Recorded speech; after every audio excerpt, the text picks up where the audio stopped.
கர்த்தருக்குள் பிரியமான பரிசுத்த தோழமை ஜீவித உறவுகளே, பாவம் நம்மளை எந்த அளவுக்கு ஆண்டுகிட்டு இருக்கு, நம்மளை எந்த அளவுக்கு அடிமையாக்கி வச்சுக்கிட்டு இருக்கு, நம்மளை எந்த அளவுக்கு சிறைப்படுத்தி வச்சிருக்குன்னு பாத்தீங்களா? நம்மளுடைய மனதினுடைய பிரமாணத்துக்கு விரோதமாக இன்னொரு பிரமாணம் நம்மளை என்னன்னா போராட வைக்குது. வேறு நம்மளுடைய மனதின் பிரமாணத்துக்கு விரோதமாக நம்மளை இந்த பாவம் போராட வைக்குது. அந்த பாவத்துக்கு நம்மளுடைய சரீர அவயவங்கள் எல்லாம் அடிமையா இருக்கிறதுனால, சிறைப்பட்டு இருக்கிறதுனால, அந்த பாவத்தை செய்யும்படியாகவே நம்மளை அந்த பிரமாணம் நம்மளை இழுத்துக்கிட்டு போகுது. அதான் பாவ பிரமாணம். ஏன்னா நம்ம எல்லோருமே பாவத்துக்கே பழகி வந்தவர்கள், பாவத்துக்கு விற்கப்பட்டவர்களை போல வாழ்ந்து வந்தவர்கள்.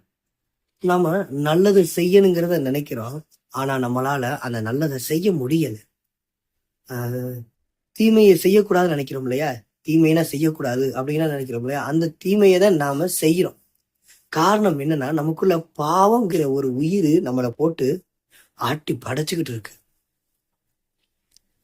இந்த இடத்துல நீங்க மெயினா புரிஞ்சுக்கிற வேண்டியது என்னன்னா, நாம விரும்பினதை செய்யாம விரும்பாததை செய்யறோம் இல்லையா?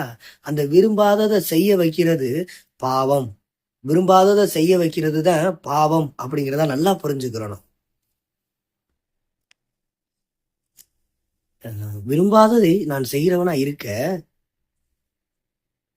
நான் அல்ல, எனக்குள் இருக்கிற பாவமே அப்படி என்னை செய்ய வைத்தது அப்படிங்கிறத ஃபர்ஸ்ட் நீங்க புரிஞ்சுக்கிறணும். அவன் தான் ஆவிக்குரியவன்.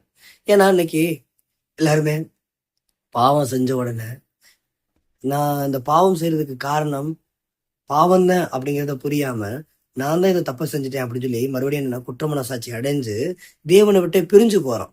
அந்த நிலைமை வரக்கூடாதுன்னா ஃபர்ஸ்ட் பாவத்தின் மேல பழிய போட பார்க்கணும். பாவம் தான் எல்லாத்துக்குமே காரணம் சொல்லி பாவத்தை அவமானப்படுத்த ஆரம்பிக்கணும். நீங்க என்ன பண்றீங்கன்னா, ஒண்ணு நன்மை செஞ்சுட்டா நான் தான் நன்மை செஞ்சுட்டேன் அப்படிங்கிறதையும், அடுத்து தீமை செஞ்சுட்டா நான் தான் தீமை செஞ்சுட்டேன் அப்படிங்கிறதா சொல்லி உங்களை நீங்களே தாழ்வு மனப்பான்மைகளை கொண்டு போறீங்க. நன்மை செய்யும் பொழுது தேவன் தான் செஞ்சார், தீமை செய்யும் பொழுது பாவம் தான் என்னை செய்ய வைத்தது அப்படின்னு சொல்லி பாவத்தை நீங்க வெறுக்கிற அளவுக்கு, அடுத்தவங்களும் அந்த பாவத்தை வெறுக்கிற அளவுக்கு நம்ம அதை மேல பழிய போட்டுக்கிட்டே இருக்கணும். பாவம் நம்மளை இழுத்து கொண்டது, சிறையாக்கி கொண்டது, இப்படி செய்ய வைத்தது அப்படின்னு சொல்லிட்டு பிரியமானவர்களே, அப்பொழுது நாம் பாவத்திலிருந்து மீண்டு வர முடியும், பாவத்திலிருந்து விடுதலையாக்கப்பட முடியும் என்பதை இந்த நேரத்துல நான் சொல்லி உங்களிடமிருந்து விடைபெறுகிறேன். நன்றி, ஸ்தோத்திரம்.